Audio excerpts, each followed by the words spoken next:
దళిత క్రైస్తవులందరికీ దళిత క్రైస్తవ ఐక్య వేదిక పొదులి తరఫున అందరికీ వందనములు తెలియజేస్తూ ఉన్నాను.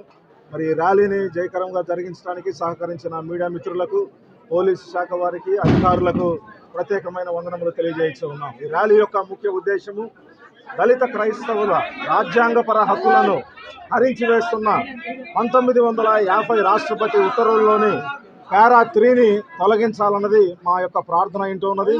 1956లో సిక్కులు, బౌద్ధులు ఏ రీతిగా అయితే మతము మారినప్పటికీ వారు ఎస్సీ హోదాను కలిగి ఉంటారో అదే రీతిగా క్రైస్తవులుగా మారితే ఎస్సీ హోదాను కూడా ఇవ్వవలసిందిగా మనవి చేస్తూ ఉన్నాను.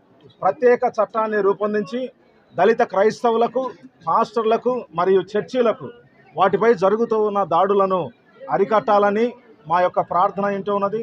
షెడ్యూల్డ్ కులాల హోదా ద్వారా ఎస్సీలు పొందుతూ ఉన్న రాయితీలన్నిటినీ, అధికారికపూర్వమైన రాయితీలన్నిటినీ మాకు అందిస్తూ ఉన్నారు. ఇంకన దళిత క్రైస్తవులందరికీ వాటిని అందించవలసిందిగా మనవి చేస్తూ ఈ ర్యాలీని జయప్రదం చేసిన దళిత సోదరులందరికీ, ఆయా ప్రాంతాల నుంచి, ఆయా దూర ప్రాంతాల నుంచి వచ్చిన దళిత సోదరులందరికీ, మీడియా మిత్రులకు, పోలీస్ శాఖ వారికి, అధికారులకు, ప్రత్యేకించి ఆయా గ్రామంలో ఉన్న పాస్టర్లకు, పొదుల్లో ఉన్న పాస్టర్లందరికీ, విశ్వాసులకును ప్రత్యేకమైన వందనములు తెలియజేయచ్చు. ర్యాలీని జయప్రదంగా జరిపించిన దేవునికి వందనాలు తెలియజేస్తూ ఈ మాటలు ముగిస్తూ ఉన్నాను.